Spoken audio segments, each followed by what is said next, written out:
Hello students, welcome you all to Manu Law classes. This is Ratnakar sir, your quants and reasoning mentor. और आज की class में हम बात करने वाले हैं हॉस्टाइल पैसेजेस के बारे में।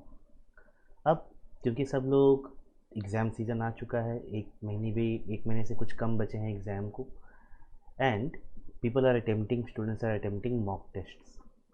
वो लोग मॉक टेस्ट दे रहे हैं एंड बहुत सारे स्टूडेंट्स का ये क्वेरी आ रहा है, ये डाउट आ रहा है कि सर हम लोग क्रिटिकल रीजनिंग के पैसेजेस या फिर ओवरऑल क्वेश्चन पेपर ही पूरा ख़त्म नहीं कर पा रहे हैं, हमारे मार्क्स बहुत कम आ रहे हैं।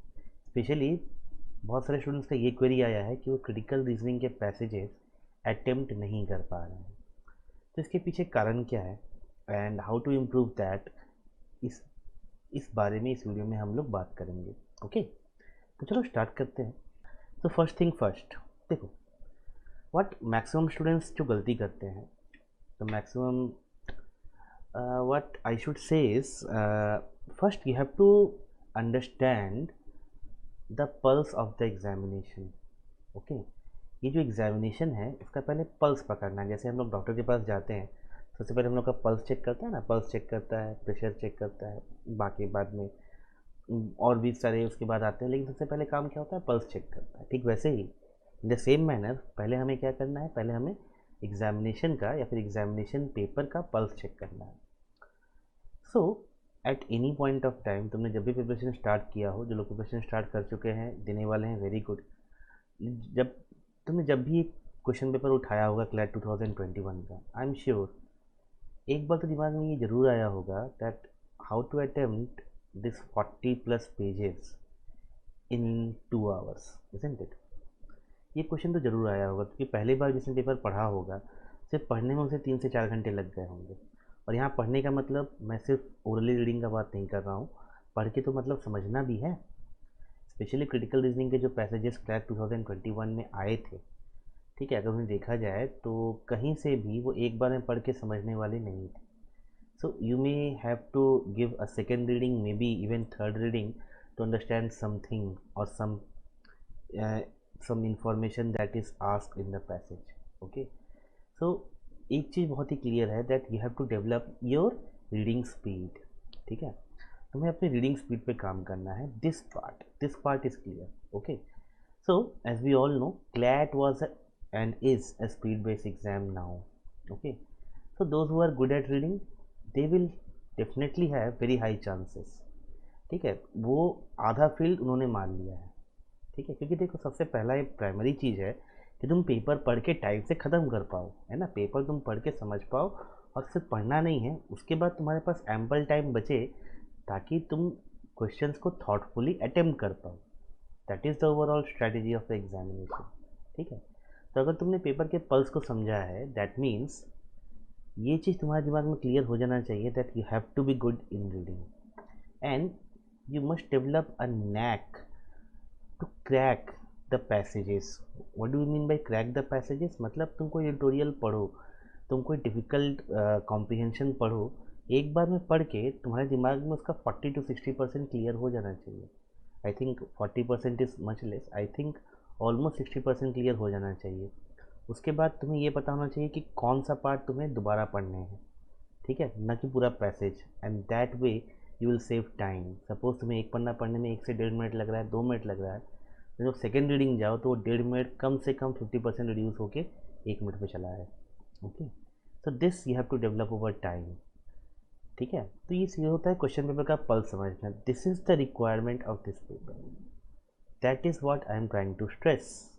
ओके, नाउ अब अगर तुम्हें क्रिटिकल रीजनिंग के पैसेजेस में अच्छे होने हैं, अच्छा करना है, then remember I always suggest, तुम्हारे पास 5 से 6 पैसेजेस आएंगे, लेटेस्ट एक 6 पैसेजेस आएंगे जहाँ पे हर एक पैसेज से कम 4 से 5 क्वेश्चन होंगे ही होंगे। सो अप्रॉक्स 30 क्वेश्चन आएंगे and the thing is you have to solve this 6 passages in the given amount of time. और अगर हम टाइम की बात करें तो if I take it question wise then it is like, भाई कितने 120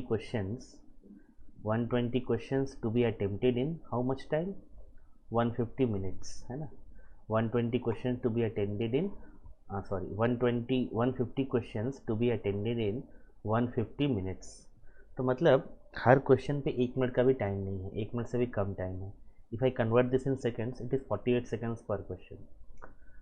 तो एक पैसेज का मतलब है 5 question, 5 question into 48 seconds is 4 minute, isn't it. Now 4 minute में एक पैसेज पढ़ के वो सारे क्वेश्चन अटेम्प्ट करना, ये अपने आप में एक फीट है. ठीक है, तुम जब पहली बार पढ़ोगे क्रिटिकल रीजनिंग के पैसेजेस से, तुमने 2021 का पेपर उठाया, क्रिटिकल रीजनिंग का कोई पैसेज पढ़ो, आई एम डैम श्योर तुम्हें पहली बार पढ़ के उसको सॉल्व करने में you should have taken 8 to 10 minutes. कुछ पैसेज इतने डिफिकल्ट थे that in the first reading you will take not less than 10 minutes, maybe 12 to 15 minutes also, depending upon your appetite. Okay, so पहला चीज़ है, मुझे ये जो 8 से 10 मिनट का मुझे जो एवरेज टाइम लग रहा है, इसी में कैसे 3 से 4 मिनट ले आऊँ. Okay, and that requires practice. There is no shortcut in reading. ठीक है, रीडिंग में कोई शॉर्टकट नहीं हो सकता है. Okay, so you have to develop your reading skills, and they are not developed overnight. They are not developed overnight. You have to consistently practice and focus on your abilities, on your thing. One more thing that I would like to stress is students are getting very stressed at this point जब उनके mock में marks कम आते हैं. Remember, you are only getting stressed because you are goal oriented. You are not identity oriented. ठीक है, दोनों में बहुत डिफरेंस है. What do I mean by goal oriented? ठीक है, गोल ओरिएंटेड का मतलब क्या है? By goal oriented I mean कि तुमने आज कोई गोल सेट किया, ठीक है, कल के लिए, परसों के लिए, कि हाँ अपकमिंग इस दिन में मुझे इतने घंटे पढ़ने हैं, से मुझे कल के दिन 10 घंटे पढ़ने हैं, उसके 12 घंटे पढ़ने हैं. ठीक है, so you are getting goal oriented. इसके कुछ एडवांटेजेस है, बट मोर और less I will say it has more disadvantages rather than advantages. See, goals are not permanent thing, goals are temporary things. ठीक है, आज तुम्हारा गोल अचीव हुआ, तुम्हें खुशी होगी. कल तुम्हारा गोल अचीव नहीं हुआ, you will be stressed, you will be depressed. Okay, so इन सब के लिए तुम्हें इस पर फोकस नहीं करना चाहिए. Okay, don't be goal oriented, instead try to be identity oriented. Okay, now what do I mean by identity oriented? Means you are not worried about the goal. Okay, the goal is not to crack the CLAT exam. The goal should be that how do I become a good lawyer, isn't it? How do I become one of the best lawyer or judge or any particular individual who is professional in law in any field, I must say. ठीक है, तो तुम्हारा गोल जो है वो ये नहीं होना चाहिए कि तुम्हें क्लैट का एक एग्ज़ाम क्रैक करना है. तुम्हारा गोल ये होना चाहिए, या तुम्हें दिमाग में लॉन्ग प्रोसेस ये होना चाहिए कि तुम्हें आइडेंटिटी क्या बनना है. What should be your identity? Okay, तुम्हें एक अच्छा आदमी बनना है. तुम्हें सपोज तुम्हें क्लैट नहीं करना, सपोज तुम्हें अपने आइडेंटिटी में ये समझना है कि तुम्हें क्लैट में टॉप 100 के अंदर रैंक करना है. Okay, then your habits, your energies, your thought process, everything would be automatically directed to that particular goal. ठीक है, और उसमें तुम्हें ना कोई दुख होगा, ना कोई तकलीफ होगी. Instead you will be focused on systems, not on goals. मतलब अगर तुम्हारे दिमाग में ये है कि तुम्हें टॉप 100 के अंदर रैंक करना है, एंड यू बिलीव कि तुम करोगे, देन तुम उसके बाद तुम्हें जस्ट उसकी तरह सोचना है कि अभी जिसे टॉप 100 में रैंक करना है वो क्या कर रहा होगा. वो क्या बैठ के स्नैपचैट कर रहा होगा, वो क्या बैठ के फेसबुक कर रहा होगा, वो क्या बैठ के व्हाट्सएप पे टाइम वेस्ट कर रहा होगा, वो क्या बैठ के आजकल क्या निकला है वेब सीरीज़ देख रहा होगा. नो, ही और she must be working on their performance, working on their mock test. है ना, जो लोग मॉक टेस्ट में कम मार्क्स पा रहे हैं, वो क्यों कम मार्क्स पा रहे हैं, उसे एनालाइज करने की कोशिश कर रहे होंगे.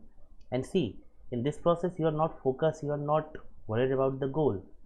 Instead, अगर मैं ये बोलूँ कि क्या तुम सिर्फ सिस्टम से फोकस करो तो क्या तुम्हारा गोल अचीव हो जाएगा? yes, that is a dire possibility, isn't it? See, if you improve 1% every day, then at the end of a year you are 37 times better person than at the beginning of a year. ठीक है, मैंने बहुत सारे students ऐसे देखे हैं जिन्होंने CLAT का एग्ज़ाम क्रैक करने के लिए एक ईयर ड्रॉप किया है. एंड जब एक ईयर ड्रॉप किया तो 1 साल बाद भी वो वहीं खड़े हैं उतने ही स्ट्रेस्ड हैं जितने वो 1 साल पहले थे। So this stress never ends. Actually वो एक विशियस साइकिल में फंस गए हैं जो बार बार उनके दिमाग पे घूम के आ रहा है। Okay, so you should not be goal oriented, you should totally focus upon the system. अगर तुम हर दिन इम्प्रूव कर रहे हो, अगर तुम हर दिन पढ़ रहे हो, then a good rank in CLAT, a good marks in CLAT is just an outcome of your efforts, isn't it? चलो, तो आगे बढ़ते हैं हम लोग। Now how to attempt the passages, इस बारे में बात करते हैं। देखो, पहला चीज़, you have to read the questions under the given passage first. Now again, this is not a hard and fast rule, but an applicable and market rule. अभी हर जगह ये चल रहा है, हर जगह ये बोला जा रहा है कि अगर तुम क्वेश्चंस पहले पढ़ लो तो कुछ एडवांटेज होता है। मैंने खुद भी करके देखा, yes there is some advantage, कि तुम्हें पता होगा तुम्हें किस किस कीवर्ड्स पे फोकस करना है। You will have automatically an idea कि तुम्हें कौन कौन से आंसर्स, किस तरह के आंसर्स इस पैसेज में पूछे गए हैं, और इसके लिए तुम्हारे दिमाग में ऑलरेडी पहले 1 मिनट में ये सेट हो जाएगा कि तुम्हें इस पैसेज को कितना डीपली पढ़ना है, कितना डीपली समझना है। Okay, so this is a good shot. I will definitely say this is a good idea that you should read the questions first and then you should look for those answers which comes in the passage. Now I believe that you have practiced a lot. I will believe, मैं ये मान के चलूँगा कि आप लोग 6 महीने या 1 साल जितना भी टाइम से तैयारी कर रहे हो, that you have practiced sufficiently, and मैं ये मान के चलूँगा कि आप जब पहले क्वेश्चन पढ़ोगे और उसके बाद जब पैसेज पढ़ोगे तो आपको इतनी तो प्रैक्टिस हो गई है कि 2 से 3 क्वेश्चन के आंसर तुम एक बार पढ़ के निकाल लो। ठीक, बचे रह गए 2 क्वेश्चंस। ना what about 2 questions, what about those 2 questions? Okay, so know which question you have to solve first. तुमने जो 3 क्वेश्चन का आंसर पता है वो तुमने सॉल्व कर लिए। ठीक, अब याद रखो जिस क्वेश्चन में तुम्हें टाइम ज़्यादा लग रहा है वो क्वेश्चन डेफिनेटली बाकी सबसे थोड़ा डिफिकल्ट होगा। हर क्वेश्चन एक जैसा तो नहीं होता, कुछ क्वेश्चन डिफिकल्ट होते हैं, कुछ क्वेश्चन आसान होते हैं।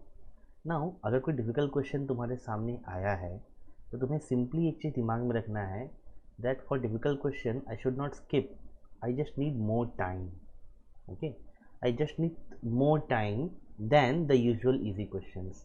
That should be your mentality. ठीक है, और ये टाइम कहाँ से आएगा? जो इजी क्वेश्चंस है वहाँ से टाइम बचाने पे ही डिफिकल्ट क्वेश्चंस के लिए टाइम आएगा। ठीक है, सी 48 सेकेंड्स पर क्वेश्चन, तुम हर एक क्वेश्चन को 48 सेकेंड में सॉल्व नहीं कर सकते। तुम्हें ये डिमार्केशन लाना होगा कि कुछ क्वेश्चंस मैं 30 सेकेंड्स में सॉल्व करूँगा, कुछ questions I will take less than 20 to 25 seconds. Only then वहाँ से जो टाइम बचेगा वो मैं एक डिफ़िकल्ट क्वेश्चन पे दे सकता हूँ, क्योंकि एक difficult question can take 1.5 minute. तो एक्स्ट्रा टाइम कहाँ से आएगा? जो क्वेश्चन तुम अच्छे से कर रहे हो उसे और अच्छा करके, उसे और जल्दी करके।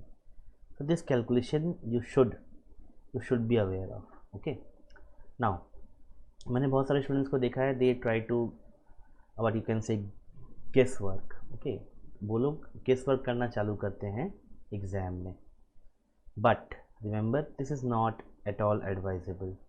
Okay, guess works don't work. If you give your mocks, try to make a guess work and see one of your mock result, what happens, the happen is clearly a disaster. तुम्हें लगेगा तुम 120-130 plus question करके आए हो, and then suddenly will find that 20 to 30 question were wrong, and for that you have been penalise, और तुम्हें जो actually मिलना चाहिए था उससे भी तुम्हारा स्कोर 10 to 15 मार्क्स कम हो गया है। So that is totally not encouraged. Okay, next, now reading the question in a minute, it is a skill that yet you'll have to enhance. Why I have written that you have to enhance, मतलब मैं ये मान के चल रहा हूँ that अभी तक तुम्हारे पास ये स्किल डेवलप नहीं हुआ है, तुम एक क्वेश्चन को 1 मिनट के अंदर पढ़ के उसका मतलब समझ कर से आंसर करके निकल जाओ। Okay, you have to focus on the fine details and answer accordingly. For example, अगर किसी क्वेश्चन में मोस्ट लिखा है, मोस्ट का मतलब ये है that they are asking for the most suitable option, means there can be 2 or more than 2 options correct. Okay, तो ऐसा नहीं है कि तुमने फर्स्ट फ्लैश में देखा अच्छा इसका रिलेवेंस है पैसेज में, इसको मैं टिक मार दूँ। नहीं, इसका मतलब ये नहीं है। इसका मतलब ये है पैसेज को थोड़ा ध्यान से पढ़ो, आंसर ऑप्शन को थोड़ा ध्यान से पढ़ो। मोस्ट का मतलब 99% केसेस में ये होता है that more than one answers can be correct, but you have to take the best option, ठीक है। And here comes the role of strengthening and weakening of an argument. तो ये छोटे छोटे टर्म्स हैं जिसको तुम्हारे अंदर कॉन्सेप्चुअल क्लैरिटी होनी बहुत ज़रूरी है, that only comes through reading. Okay, now next, first read the passage carefully for the first time and so that you don't have to read and read it again, पहला चीज। and then try to just underline the facts or try to remember or retain the important facts कि कहाँ किस passage के portion में कहाँ पे क्या है। मतलब अगर मैं कोई पैसेज पढ़ रहा हूँ से ब्रिटिश जर्नलिज्म के ऊपर, ठीक है, तो उसमें बहुत बड़ा पैसेज है, सिर्फ 300 to 400 वर्ड्स का पैसेज है, तो उसमें मुझे ये पता होना चाहिए कि किस पैराग्राफ में या किस सेक्शन में क्या क्या लिखा है, एटलीस्ट रफली एक आइडिया होना चाहिए, ताकि मैं जब क्वेश्चन पढ़ के वापस जाऊँ उस पर तो मुझे पूरा पैसेज पढ़ के देखना ना पड़े कि ये चीज़ कहाँ लिखा था। सपोज़ कोई नाम मेंशन है, कोई डेट मेंशन है, कोई इंपॉर्टेंट कॉन्सेप्ट एक्सप्लेन्ड है, कोई इंपॉर्टेंट इवेंट के बारे में बात हुआ है पैसेज में, तो उसमें से डेफिनेटली क्वेश्चन होगा। रिमेंबर, पैसेज के जो क्वेश्चन होते हैं वो पैसेज के बाहर से नहीं आते, दैट इज़ एन एडवांटेज, है ना, पैसेज के अंदर से ही आते हैं। मतलब तुम्हें पैसेज पढ़ के ये समझना होगा that what are the loops, what are the corners, emotional content क्या है पैसेज का, and what are the loopholes, कहीं कोई टर्निंग पॉइंट है क्या पैसेज में, या फिर the tone of the passage कैसा है, ऑथर इसको लिख रहा है किस लिए लिख रहा है, या बेसिकली वो क्या बताना चाहता है। Okay, so these small things does matter. Now then, try and relate the facts which are drawn with the question and analyze if they justify all the arguments or not. Okay, so these are some nodal points that you should keep in mind before going to solve hectic passages. But I will again say one and the most important thing, you have to develop a knack of reading editorials, a knack of reading newspapers, a knack of your reading habit. Okay, without that it will be very difficult for you to get a good CLAT score. Okay, thank you so much, happy learning.